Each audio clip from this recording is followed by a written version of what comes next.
All right, you're listening to Plutocracy Now. So, several years ago, Goldman Sachs' own economist, Jim O'Neill, popularized the term called BRIC, which stands for the 4 countries that he said were going to become very economically powerful in the future.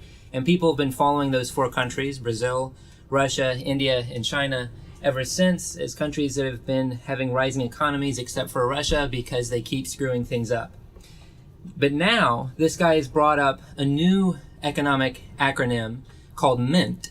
It's M-I-N-T. The T, of course, is for Turkey. The M is for Mexico. The I is for Indonesia, which has like about 200 million people. And the N is for Nigeria. So it's the first time that an African country has made this list. And why is that, Joey? Well, because... Give me one word, 3 letters. 1 word, 3 letters? I can give you 2 words. What? All right. White supremacy. Because I don't even know what that word means. Well, is there a lot of white supremacy in Nigeria? It's a lot of white supremacy globally, and Nigeria has suffered because of that. Well, according to the United Nations population estimates, the population of Nigeria could reach 1 billion people in 100 years based on their current growth. That's crazy. Yeah, that's the fastest growing. They don't have enough landmass to support it. Yeah, it's way too small to support a billion people. So this is a situation where normally I feel like technology is catching up fast enough to where we don't have to worry about population growth, but Nigeria, to me, is an exception. I don't see how they're going to fit 1 billion people on that small a piece of land. And in the meantime, they've got a ton of problems. Transparency International, for instance, ranks Nigeria 143 out of 182 for corruption, by which that means that they're really bad at corruption, not that they're good at corruption.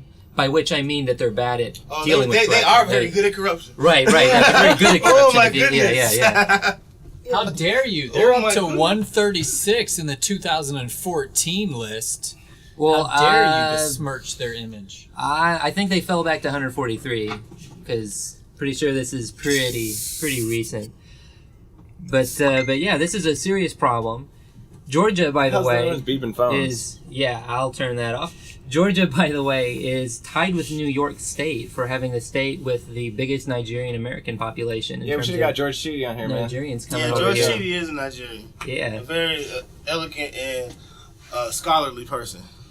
But what are we going to do? I mean, what's Nigeria going to do? What are the problems? What are the solutions? Because a lot of the problems that Nigeria has are really reflective of the problems that you have in the rest of Africa. They've got unemployment in Nigeria is still hovering around 20%, and it's been there for decades. Yeah, I mean, I think you see the same problem in all these countries that the former colonial powers, along with the new powers like the Chinese, have come in, and they don't want to change the status quo. They like the good old boy system, as it's called. They can manipulate power, throw money around, bribe, and so on and so forth. It's so susceptible to corruption. Exactly. And most people don't have the community mindset to not look out just for themselves and their immediate family. They want to put food in their stomachs. They want to have a nice car, whatever it may be. So they're going to take those bribes. They're going to do the corruption. And Africans have the way African tribal culture is set up. Is when somebody does something for you, it's almost like an unspoken agreement that you would do something for them.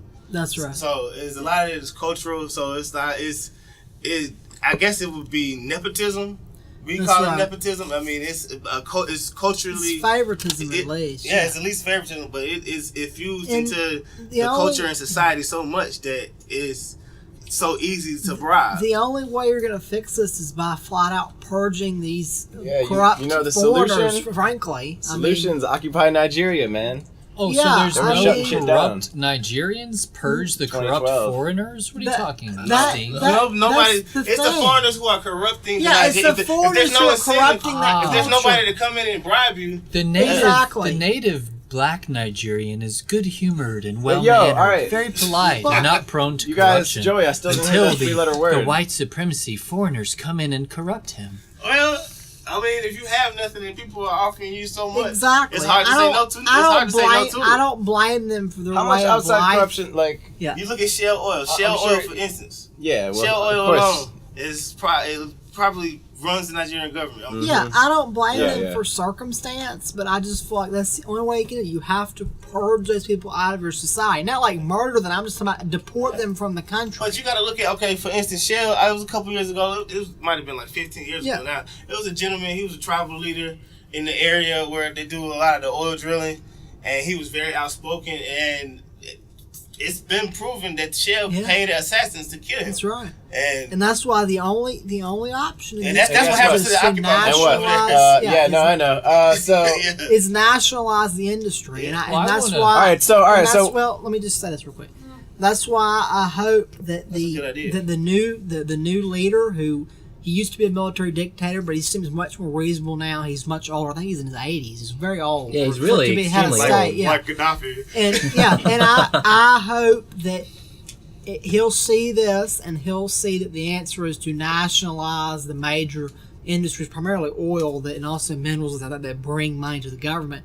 And that way they negotiate their own contracts as an insider to an outsider, instead of letting the Chinese, the Americans, the French, the British, whoever it may be, manipulate the system. All right, so we've been dancing around that 3-letter word, but still no one said it yet. I think I know what the 3-letter word is. No shit, man. I think it's oil. No, there we go. Right? Ding, ding, ding. I said I got something. Shell, you mentioned Shell, but we haven't really talked about oil. Like, you just want to blame it all on Shell. Shell doesn't care about Nigeria. They don't care about shit. They care about their oil in the ground. But hold on. You think that the Gulf of Mexico is polluted? If you look at the coast of Nigeria, it's a constant state of disarray. I don't even want to talk about that because that's a free market. That is the free market. If you look at the Niger Delta, dude, have you seen it, Joey?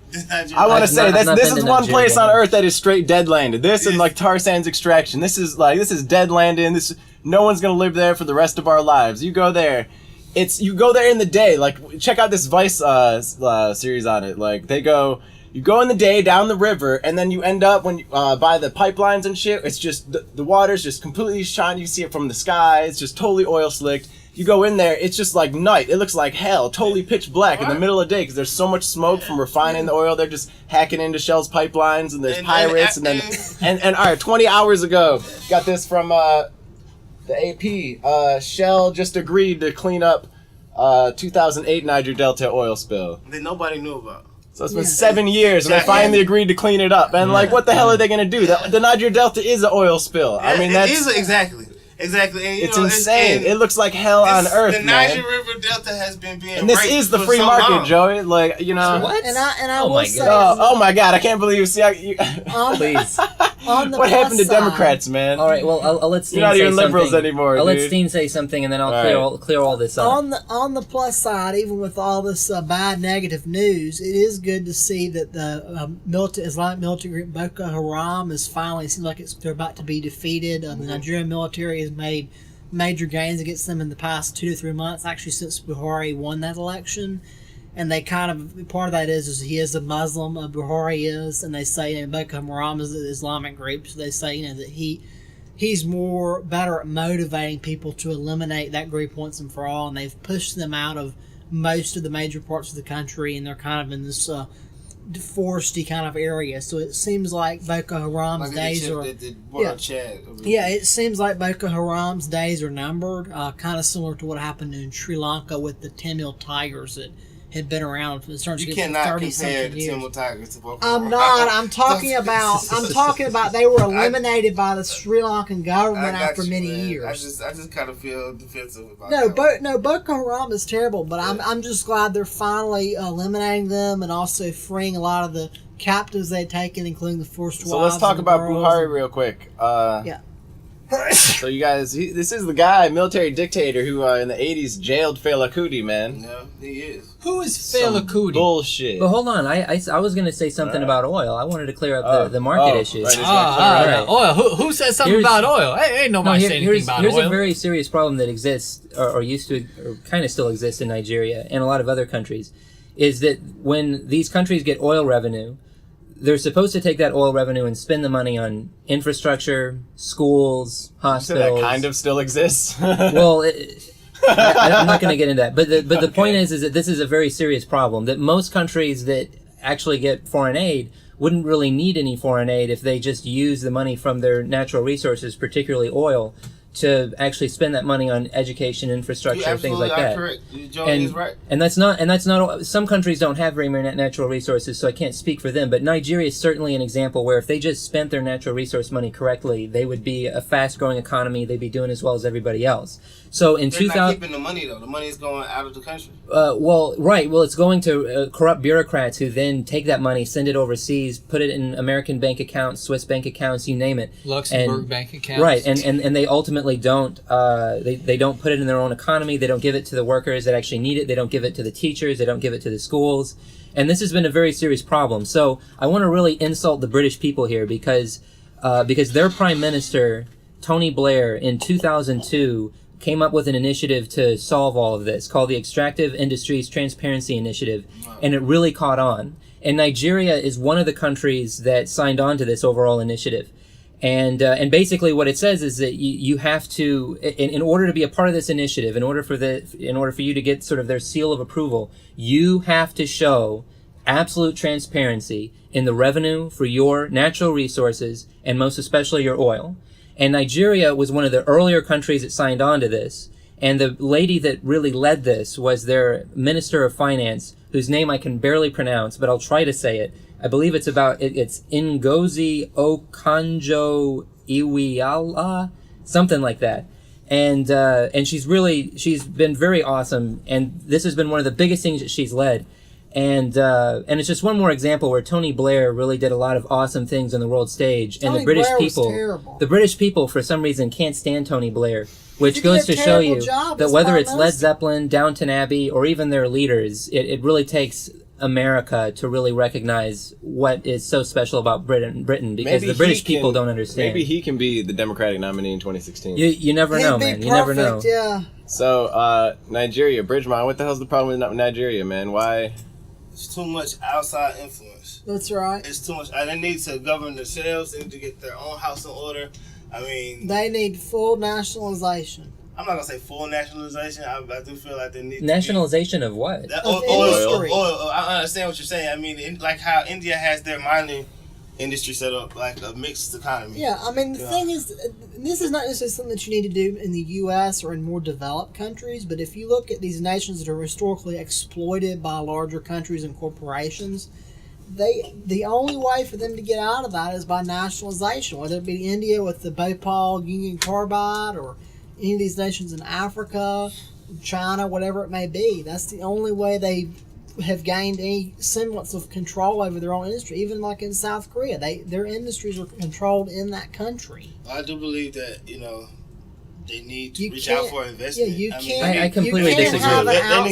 You can't have outside actors controlling what makes your country work. If you look at Mexico, for instance, Mexico just transferred over to a system where now they do have private industry involvement, and private industry will make some profits, and so they'll split the profits. Right. Yeah. And that's the way. And as a result, now they're getting much more drilling because those are the companies that have invested in this technology. Okay. After a while, when you get the situation under control, Mexico has problems with cartels and everything else, but I don't view that as a corrupt business country. I don't think people in Mexico can't make their own business decisions. They have other problems with the drugs and violence, but I mean, do you think that the problem in Nigeria is that companies are making money in Nigeria just as they are in other countries, or do you think the problem is that their bureaucrats are wasting away the money? The companies are tied to the current status quo culture. They're used to working in that environment. They like that environment. It benefits them. So why would they want to change it? What is the incentive for Shell Oil to make Nigeria a hospitable political and social climate? But why would they want it to not be a hospitable social climate? Because they want to suck out all the oil and leave. Here's an example. But you can suck out the oil from a rich country probably more easily than you could from a poor country. Here's how it works. Because in Nigeria, there's lots of violence, and the pipelines get attacked a lot. No, all right. Here's an example. I'll give you two options. Tell me which one you think sounds cheaper to you. I can pay. Let's say I want to get some medication from Brian at the hospital. He's a medical worker. He's got access to pharmaceutical medication. Great. Yeah. What do you think is cheaper for me? If I say, here's Brian, here's $500, get me some medication, like you saw at Dallas Buyers Club with the AIDS medication. Or do you think it's cheaper for me to go through the insurance company and all this regulatory stuff to get the same medication? Now, yeah, it's going to cost me some money to get medication from Brian, just like it did in the guy at the Dallas Buyers Club with the AIDS medication. But it's still cheaper, and that's the same thing with Shell. They can just throw some money a few people's ways and get people to look the other way, and skirt environmental regulations. There's no regulation. There's absolutely no regulation. Exactly. They're just paying individuals, and with access. That's how that works, and that's why anything black market tends to be cheaper. If you introduce a regulatory body, which you need, it's not going to be. I heard these weed prices in Colorado. I just want to point out, I think that there is a good chance that these oil companies may be, like such as Shell, may be increasing corruption in certain areas. But I was just disagreeing with the notion that they're actively going and doing other things to try and keep the country poorer, if that makes sense. They are. And if you look, there's a documentary, it's called The Ambassador, a Danish filmmaker made it, and he goes undercover. Well, Joey is very prejudiced against the Danish. We know that. He goes undercover. Oh, yeah, that's as right. That's diplomat. Right. He goes undercover as a diplomat in the Central African Republic, and that's what the whole movie is about. It's this hidden camera thing where he just exposes all the corruption and the way that society works with the outsiders from China, India, the U.S., France. What's the name of this movie again? The Ambassador. Yeah, I heard about that. I wanted to watch Yeah, that. it's really good. And there's been other documentaries too, and other things that have looked into that. That's really just how it works there. You just make the right connections, you throw some checks, some closed envelopes to people, and you can get the access. I mean, right, but I think that's something that already exists there, and that's the sort of thing that you have to get rid of, and it's really unfortunate because even today in several countries, Nigeria. How are we sitting here talking about corruption in Nigeria? But the people don't want to fix it. We're sitting in the United States. I was going to go there to the Faircom statement, but I mean, we don't on any of these measures we don't rank anywhere near as bad. I mean, Nigeria's corruption is literally so bad that that's the reason that their economy is so poor. Yeah, but that's what's holding them back more than anything else. That could be a hegemonic economic regional power if they have less corruption and infrastructure. Right. You know, yeah, they just got rid of their grass. It's just very simple. The people in charge are wedded to the status quo, no different than people being wedded to segregation or wedded to slavery or whatever system that we don't like that we still whatever have. form of white supremacy Sweatshop they labor, whatever it may be. It's like Nike's wedded to sweatshop labor. All right. I have to say that there is a thriving Nigerian community in Atlanta, and they send out these great emails about how there's a lot of money for you in Nigeria. Oh, God. And you can find these people at Lenox Mall. They have lots of money, and one of them, I mean, through his just sheer determination to this entrepreneurial activity, unfortunately had to go to prison for 4 years. But the great news is he made over $3 million, and he didn't have to pay any of that back. I think these Nigerian entrepreneurs are really like leading the way and really going to help the Nigerian community, the Atlanta community, and the American community. Joey, I think we're gonna have to have a talk sometime about Nigerian prince. U.S. corruption versus. I am trying to get my ass. I don't. It's nowhere near as bad. I mean, U.S. corruption. There's stuff to talk about. See, there's different. When you say as bad, that's just a blanket statement. That's you got to get more specific. As bad. I mean, America's definitely more corrupt because it's more of a power. It's more. It has more power. See, now we're getting into it. I gotta cut because we're gonna get into this. Yeah, it has more influence over the world. I mean, it has